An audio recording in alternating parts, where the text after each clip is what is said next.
So I got this call from a building engineer of this Chicago Housing Authority project, and he told me that he had this 8-story loss that he couldn't suck up with his own little, shop vac.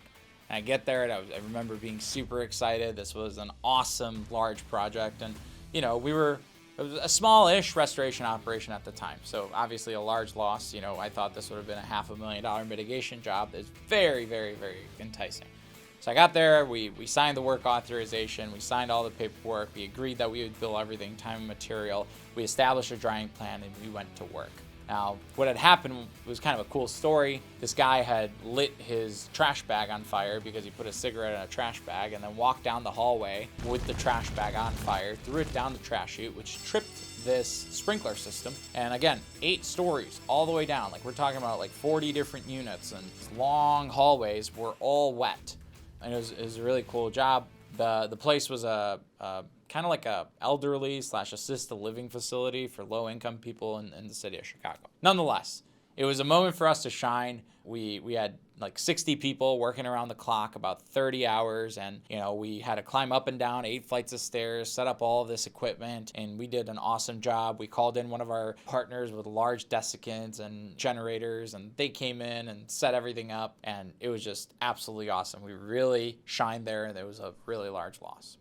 So we get there, the job is now done. We had extracted everything was drying, and we remove all the equipment, and material interested parties were super happy, signed the COC, everything's great. And we had agreed that everything would be billed in time and material. So we had a time and material invoice, everything was itemized to the T, and there was no questions there. But there was something that happened.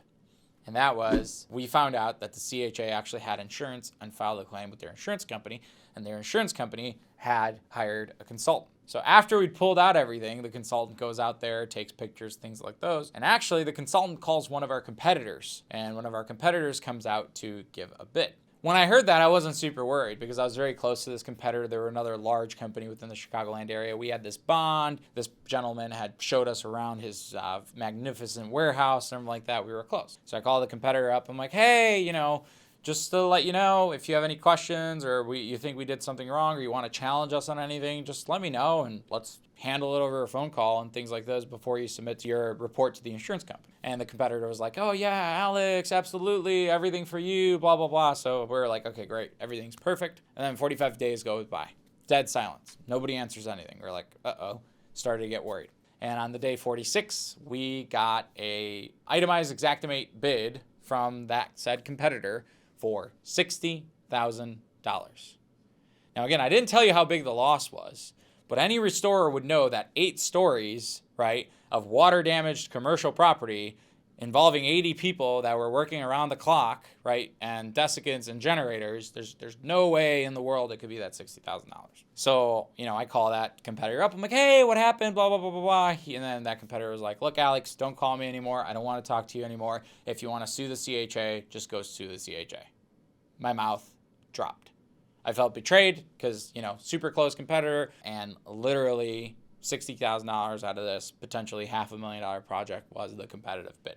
Long story short, we ended up going to court. We ended up suing. It took about 3 years, and actually to this day, we finally settled, and we got close to the amount of what originally should have gotten paid to us. Thankfully, that went very well, and we were able to collect it, but it was a lot of headache to get that loss moving forward. But the reason I specifically kept the competitors' names out is because this isn't to sit here and cry about this loss. What I think is more powerful is what I personally learned out of this loss, and I think each and every one of you guys should take it. And I think it all boils down to this. As smaller or larger restoration contractors, we tend to love these big losses, right? Because they're pretty lucrative. I mean, $500,000 of revenue in a week worth of time, right, is actually absolutely incredible, and it's a great spike within revenue. However, oftentimes when we're doing these things, we tend to forget that there could be complications and intricacies. And we're sitting out here and shelling out money to have people work overtime and have these giant equipment providers come out here and help us out, and then we're the ones that are not going to get paid.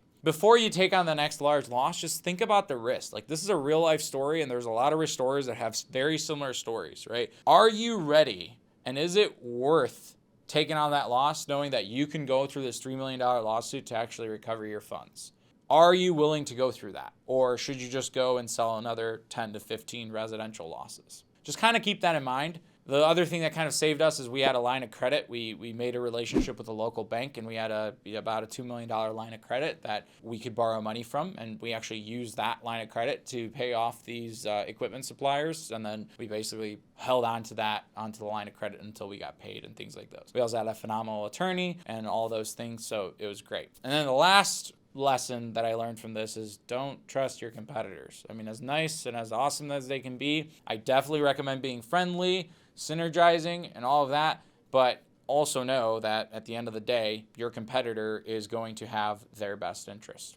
Insider story that I heard, one of the ex-employees of that competitor works for me now, and I actually know a few others. The backstory of that is this competitor had the contract with the Chicagoland Housing Authority before, and they lost it for whatever reason, and they also had a really great relationship with the insurance carrier. So this competitor was basically writing this very lowball bid to be able to make themselves look better in front of the insurance company and in front of the CHA. So obviously, I personally wouldn't do that and kind of step on somebody else's shoulders to go up. But clearly, a competitor is there to, gain as much market share and at the end of the day is competitive. So one of the things that comes up is like, Alex, what would you have done differently had you been in this situation again? And honestly, I think that one of the biggest things to do on these commercial losses is try to put your foot in the door so you can get some sort of deposit and know a payment schedule, whether it's insured or not insured, right?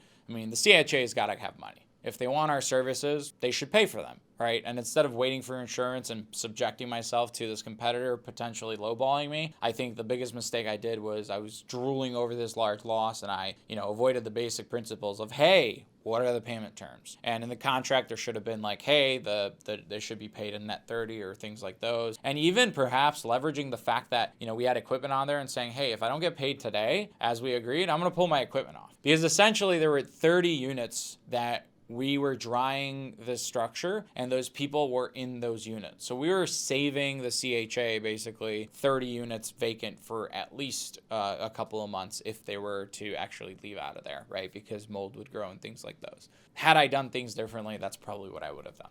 I hope this quick short video about my encounter here with this large loss helped you kind of formulate your own opinion on large losses, and maybe you got something out of it. If you like this content and want to find out more, please hit the subscribe button down below and the like button. It means a lot to us, and any comments would be great as we really appreciate the feedback.